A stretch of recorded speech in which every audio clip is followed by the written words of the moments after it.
इस बार श्री किशोरी जी का राधाष्टमी उत्सव, राधा जन्माष्टमी उत्सव मनाएंगे। बंधुओं, शास्त्रों में बड़ी महिमा है किशोरी जी के। पद्म पुराण में तो इतनी सुंदर व्याख्या है किशोरी जी के जन्मोत्सव की। 1000 एकादशी मल्टीप्लाई इंटू 100 कर दो, जितना आएगा इतना फल मिलता है एक राधाष्टमी का व्रत करने से। अब कई लोगों के मन में भाव रहता है कि मेरे मन में भी ऐसा ही भाव रहता है कि भैया उत्सव है ठाकुर जी को जन्माष्टमी को, उत्सव है राधाष्टमी को, तो फिर काय को हम लोग भूखे प्यासे रहें, बढ़िया माल छाने।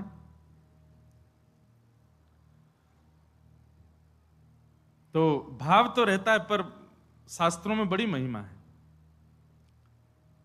व्रत करने का नियम मूलतः इस भाव से होता है कि भाई जब हम अन्न का सेवन नहीं करते हैं तो अन्न सेवन ना करने से आलस्य जाता है। अन्न सेवन ना करने से मस्तिष्क में, मन में नकारात्मक ऊर्जाएं नष्ट हो जाती हैं। फलाहार रहते हैं तो निश्चित ही है ऊर्जावंत होते हैं, तो ऊर्जावंत होंगे तो और बढ़िया उत्सव मनाएंगे। लेकिन बिल्कुल ही आहार ग्रहण नहीं करोगे तब तो फिर मतलब व्रत इसलिए करना है कि उत्सव में आपसे आपकी ऊर्जा पूरी लगे, आलस्य ना आवे, नकारात्मक भाव ना आवे, मन में कोई दुर्भाव ना आवे, इसलिए अन्न का त्याग किया जाता है। बाकी तो उत्सव में तो खूब पाओ धुआंधार, लेकिन व्रत करने से आपके उत्सव में बेहोशी आ रही है महाराज और बिना भोजन किए कुछ तो फिर उत्सव को भंग करने वाली बात हो जाएगी। उत्सव को भंग नहीं, उत्सव को सुंदर बनाने के लिए व्रत करना है। तो राधाष्टमी उत्सव पर इस बार व्रत निश्चित करो, हर बार ही करो। वैसे तो शास्त्रों में दशावतारों में 4 अवतारों के व्रत करने की आज्ञा दी है, रामनवमी और नृसिंह चतुर्दशी, कृष्ण जन्माष्टमी और वामन द्वादशी। लेकिन जब हम रामकृष्ण उपासक हैं तो हमारे भाव में रामकृष्ण दो एक हैं, ये दोनों भी एक हैं और फिर इनकी आह्लादनी शक्तियां भी एक हैं। राधा कृष्ण स्वरूपाम वै कृष्ण राधा स्वरूपिणौ कलात्मानम निकुंजस्थम गुरु रूपम सदा भजे। जब किशोरी जी ब्रजमंडल में ठीक ठाकुर जी का ही स्वरूप हैं तो फिर उनके लिए भी ये व्रत की क्रिया करनी है। पद्म पुराण में ब्रह्मा जी ने इसका बहुत सुंदर वर्णन किया है कि भैया व्रत निश्चित करना चाहिए, इतना फल मिलता है, इतना फल मिलता है। लेकिन जब भी कोई फल बताता है ना कि महाराज जी ये करने से ये फल मिलता है, ये करने से ये फल, मन में एक ही बात आती है, अगर ये करने से ये फल मिलता है, अगर हम इसके बदले फल की कामना ना करके ठाकुर जी की कामना करें तो हमको व्रत इसलिए करना है हमको श्री जी मिले, हमको व्रत इसलिए करना हमको ठाकुर जी मिले।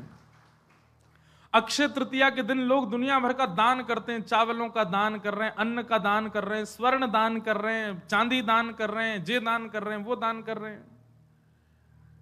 हमारे मन में भाव आता है कि भैया वादना नाम को दान करो, जो राह में मिल जाए वही से कहो जय श्री कृष्ण, जो राह में मिल जाए वही से कहो राधे राधे, नाम दान करते चलो। बोले क्यों? बोले अक्षय तृतीया को कछु दान करो तो अक्षय है जाए, तो हम नाम दान करें, हम ठाकुर जी को भजन दान करें, अरे भक्ति दान करें, अपनी भक्ति अक्षय हो जाए, नाम अक्षय हो जाए, प्रेम अक्षय हो जाए, ऐसी अक्षय तृतीया मनाओ। तो कभी भी आपको किसी व्रत या किसी नियम के पीछे फल बताया जा रहा हो, सुन लिया करो, अच्छा इससे ये फल मिलता है, उस फल को गौड़ करके उस फल के स्थान पर किशोरी जी को विराजमान कर दो। हे किशोरी जी, हम राधाष्टमी को व्रत या मारे करेंगे कि हमको आपकी प्रेम लक्षणा भक्ति प्राप्त हो, आपको प्रेम प्राप्त हो, इसलिए हमको व्रत करना है। तो राधाष्टमी उत्सव इस बार भागवत कृपा निकुंज में गिरधर लाल जी का मनाया जाएगा। सुबह 9 बजे से क्रम रहेगा, 8 बजे द्वार खुल जाएंगे, आके बैठ जाना। 9 बजे फिर अभिषेक होगा, टीवी हम लगवा देंगे 2-4 ताकि लाल जी दिखें आप सबको, और फिर उसके बाद बधाई गायन उत्सव आदि चलेगा। 10-11 बजे तक का क्रम रहेगा, ज्यादा लंबा नहीं, छोटा ही क्रम रहेगा। और क्योंकि व्रत रहेगा तो केवल पंचामृत मिलेगा पीवे को, खावे को कछु ना देंगे हम। प्रसाद भी रहेगा, सब लोगों को थोड़ा थोड़ा प्रसाद बाहर ही मिल जाएगा। फिर उसके बाद राधा वल्लभ जी जाइयो, वहां पे ऊधम मचाइयो, बिहारी जी जाइयो। और सुनिए, राधाष्टमी को हमारे ब्रजमंडल के रसिक शिरोमणि स्वामी श्री हरिदास जी का जन्मोत्सव है। फिर तटिया स्थान जाना, तटिया स्थान जाकर के स्वामी जी महाराज को प्रणाम करके आना। वहां पर खूब निधिवन राज जाना, निधिवन में जाके स्वामी जी को प्रणाम करके आना। राधाष्टमी का उत्सव तो जन्माष्टमी से भी बड़ा होता हमारे ब्रजमंडल में। तो ऐसे राधाष्टमी का भाव। अब कई लोग पूछ रहे हैं कैसे क्रम होना चाहिए, तो देखो ठाकुर जी का जन्मोत्सव मनाया जाता रात्रि 12 बजे, पर किशोरी जी जो हैं ये उदिया भाव से प्रकट हुई। मतलब सूर्य उदय, जैसे ही सूर्य की प्रथम किरण पड़ी है पृथ्वी पर, बस हल्के हल्के सूर्य उदय, वो तभी किशोरी जी का प्रादुर्भाव हुआ। तो एक प्रकार से नहीं, सुन लो, ताली बाद में बजा लो। सुबह 4:30 बजे, 4-4:30 बजे आप सबको, अगर घर में किशोरी जी विराज रही हैं स्वच्छंद भाव से, तो किशोरी जी को अभिषेक करना। वैसे हम तो दोनों उनको ही कर दें।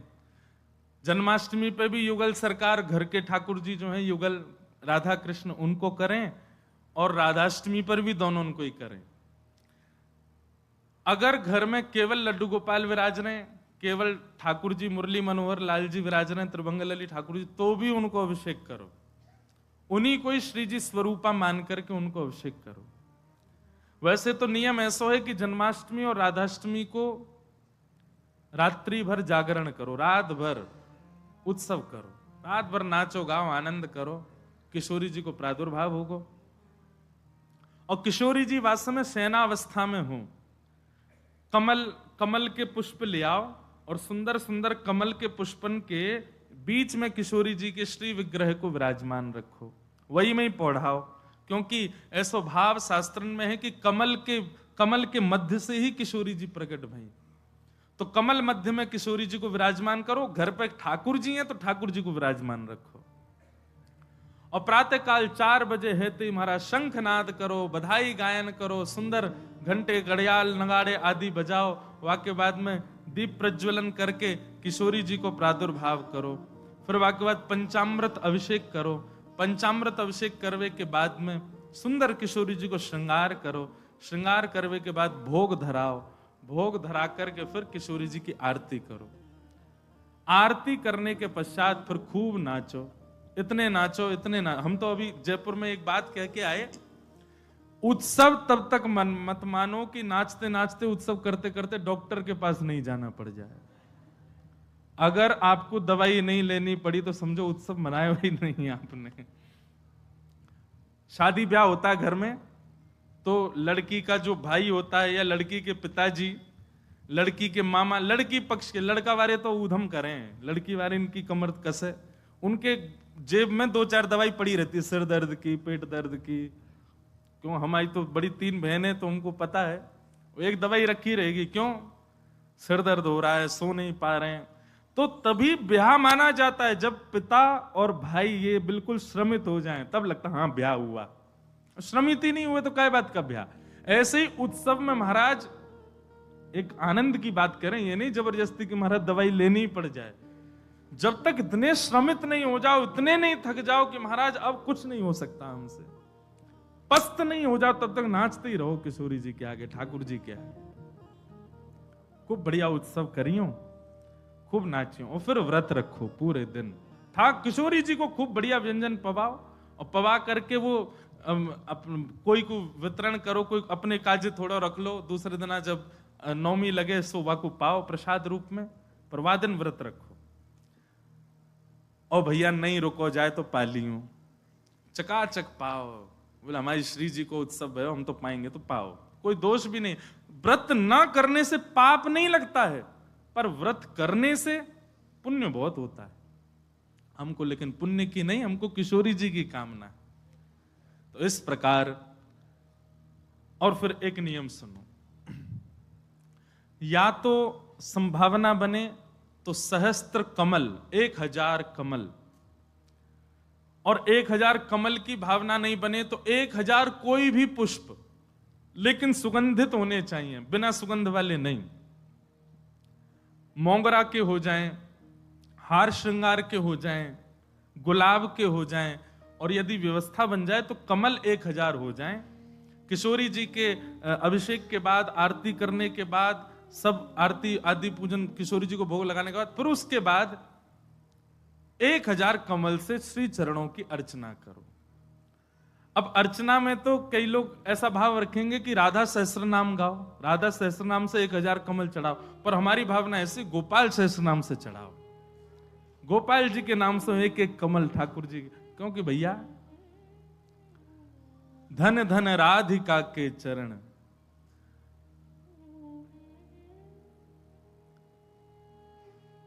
परमानंद दास जी का पद है, उसी पद में कहते हैं श्याम जिनकी शरण। अरे कथा तो यहां तक आती है कि किशोरी जी के सदा चरणन में ठाकुर जी रहमे। गा दें, बहुत सुंदर पद है।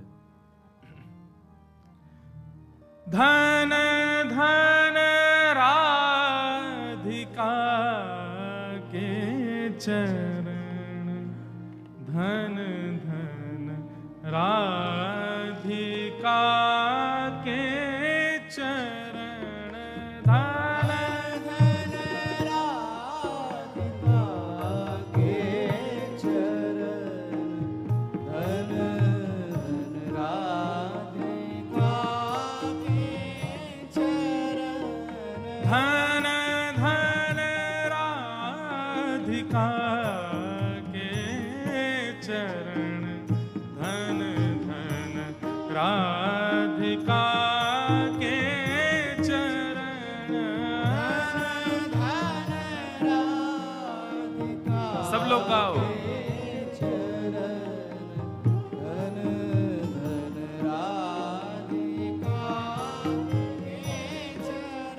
कैसे हैं चरण? परम शीतल अति कोमल, परम शीतल अति कोमल, परम शीतल अति कोमल, परम शीतल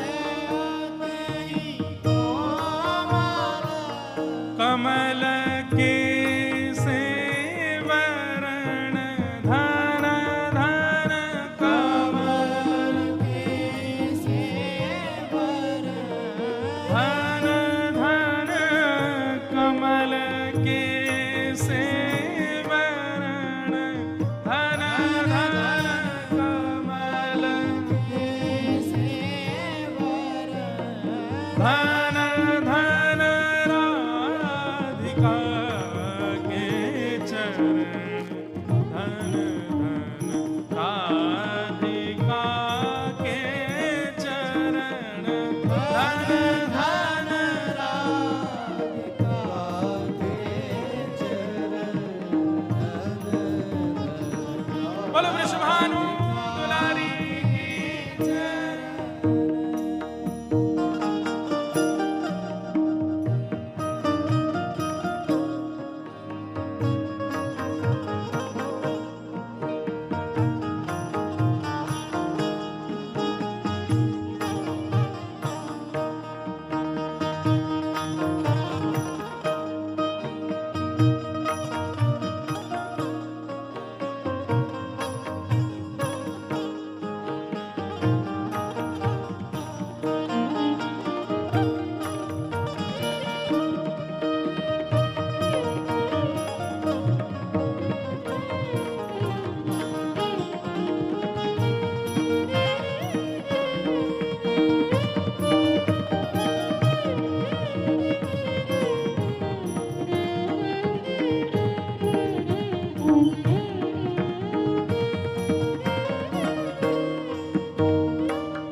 विरह सागर तरण धन धन विरह सागर तरंग हे दास परमानंद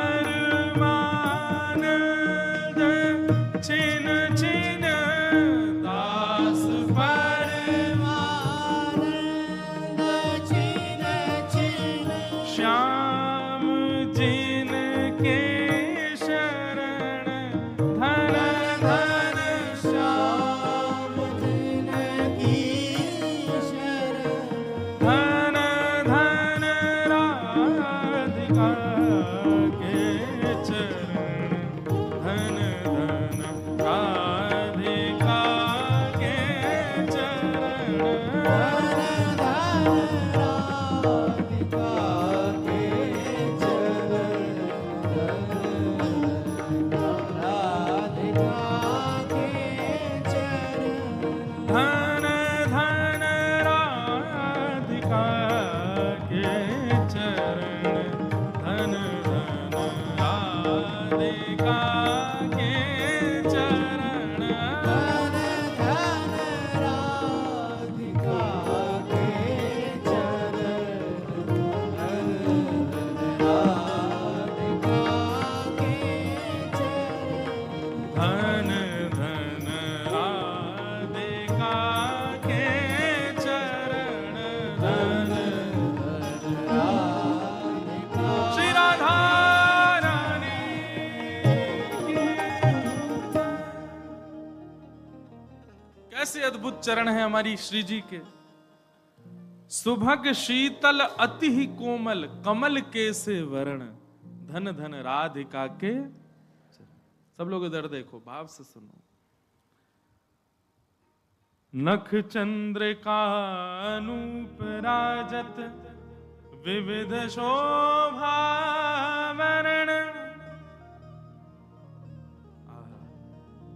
नख पर एक अद्भुत चंद्र का विराजमान है, विविध शोभा वरण। वो विविध विविध शोभाओं को धारण करी हुई है, किसी को किसी रूप में दिखती है, किसी को किसी रूप में दिखती है।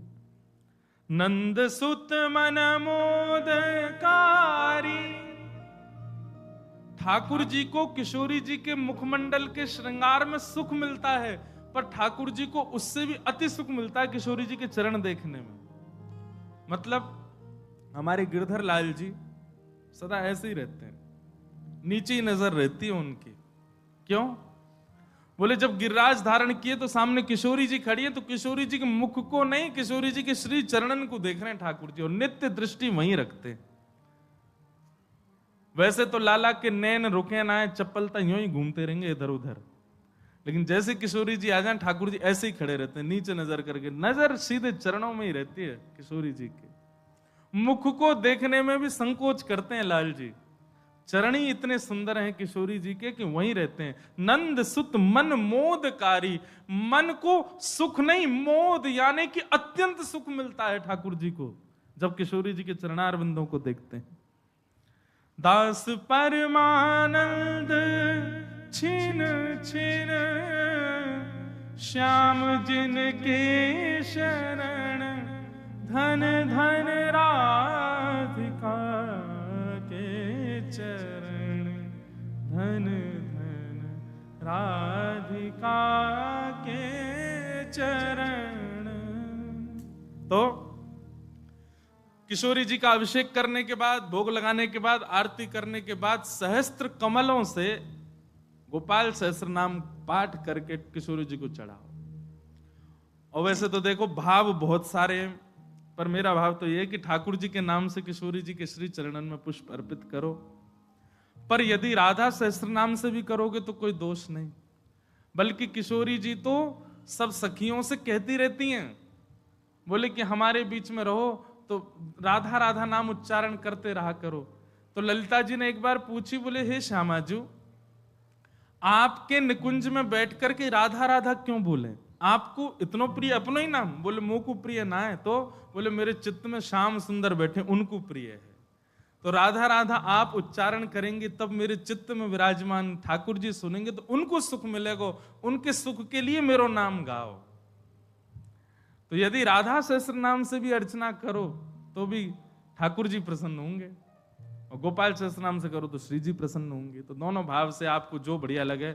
और कई भगत तो ऐसे भी यहाँ बैठे हैं, वो तो 2000 कमल लाएंगे, पहले राधा सहस्त्र नाम फिर गोपाल सहस्त्र नाम, दोनों उनको प्रसन्न कर देंगे। तो इस प्रकार किशोरी जी का भाव रखना और फिर पूरे दिन बढ़िया उत्सव मनाना।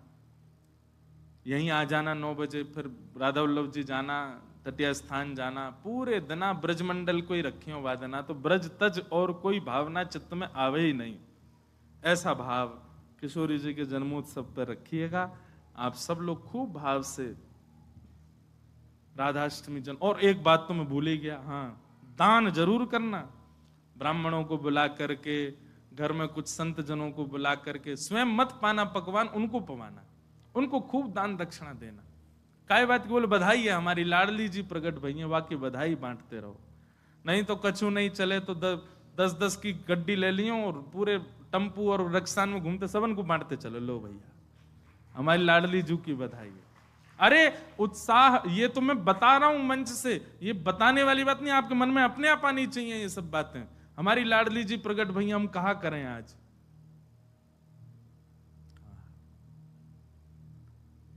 सब मत हैं हमारे शास्त्रों में कि भैया ठाकुर जी से 1 वर्ष बड़ी हैं लाडली जी। कई भाव ऐसे बताए जाएं कि 1 साल बड़ी हैं, और कई भाव ऐसे बताए जाएं 15 दिन छोटी हैं। पर अधिकतर ब्रजवासी 15 दिन छोटी वारो भाव ही माने। लाडली जी नेक छोटी हैं लाडली ठाकुर जी सो। क्योंकि हमने जब राधा रसामृत कथा करी नागपुर में, 2 बार कर चुके, वह कथा को तो सुख ही अलग है। कभी कभी मैं भी सुनता हूं, इतना आनंद मिलता है, सुख मिलता है किशोरी जी के चरित्र में। तो वहां एक प्रसंग सुनाया था मैंने कि जब किशोरी जी को प्रादुर्भाव भयो तो नंदरानी यशोदा भी आई हैं लाल जी को लेकर के। तो उससे ये बात प्रमाणित होती है कि ठाकुर जी को जन्म पहले भयो है, 15 दिन बाद किशोरी जी भई हैं।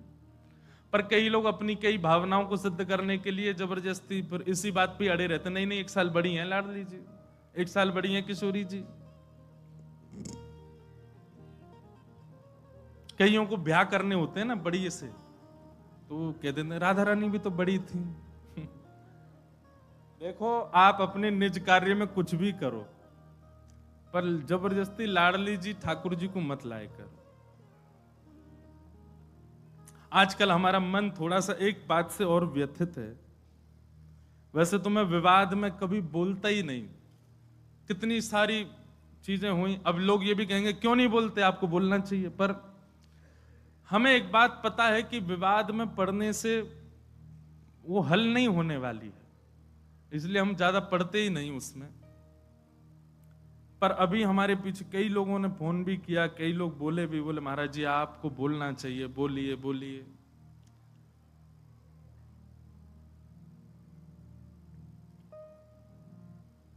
अभी कुछ जो हमारे आजकल के लोग हैं ना, कुछ वेस्टर्न कल्चर को फॉलो करने वाले, अब वो वृंदावन की तरफ रुझान तो रखते हैं, पर रुझान किस लिए रखते हैं, उसमें भी व्यापारी देखते हैं। कोई ऐसी कंपनी है जिसने अपने वस्त्रों के बेचने के लिए हमारी ब्रज की लीलाओं का भाव रखा। एक विचार करो मन में, हरिराम व्यास जी की एक पंक्ति में लगभग हर कथा में गाता हूं, और उस पंक्ति में एक बात हरिराम व्यास जी कहते हैं, जहां श्री राधा चरण रेणु की कमला लेत बलैया। कमला यानी कि लक्ष्मी को भी किशोरी जी की स्वच्छंद बलैया लेने का अधिकार नहीं है। किशोरी जी भी जब उठ करके चली जाती हैं तो उनके अंकित चरण रज की बलैया लेती है लक्ष्मी। उन किशोरी जी को आप किस रूप में दिखा रहे हो? और ये फिल्म वाले लोग ये पहली बार नहीं, हमेशा ही करते हैं। राधा रानी के नाम पर कुछ भी बोलते हैं, ठाकुर जी के नाम पर कुछ भी कहते हैं।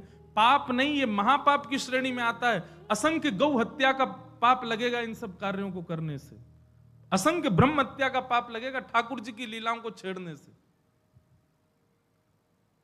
हमारे वृंदावन में कितने कितने कितने भाव से किशोरी जी की सेवा। बिहारी जी विराज रहे, किशोरी जी कहां है? गादी जी के रूप में ऊपर से घूंघट करके विराज रही हैं।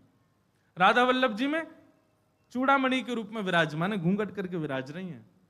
राधा वल्लभ श्री राधा रमण जी में नाम रूप से विराजमान है, चूड़ामणि घूंघट करके विराज रही हैं। जहां किशोरी जी के दर्शन का अधिकार मुझको और आप सबको नहीं है, वहां किशोरी जी को किसी को भी किसी प्रकार के वस्त्र धारण करा करके आप स्वरूप प्रकट कर दो, ये अच्छा तो नहीं। और केवल वैसे तो कभी लीला सुनी नहीं, वैसे तो कभी कथा सुनी नहीं, वैसे तो वृंदावन भी नहीं आए हैं कभी, किशोरी को जाना नहीं, सखियों को जाना नहीं। उनसे पूछ लिया जाए कि अष्ट सखियों के नाम ही बता दो, नहीं जानते, अष्ट सखाओं के नाम ही बता। केवल अपने व्यापार को बढ़ाने के लिए किशोरी जी और ठाकुर जी के भावों को ले रहे हैं। किशोरी जी और ठाकुर जी तो बड़े दयालु हैं, बड़े कृपालु हैं, कुछ नहीं कहेंगे। पर ये जो अष्ट सखियां हैं ना, और ये इनके चरणों के सदा दास बने हुए जो नक्षत्र आदि हैं, किसी दिन ये कुंपित हो गए, ऐसे मुंह के बल गिरेंगे कि उठ नहीं पाएगा कोई।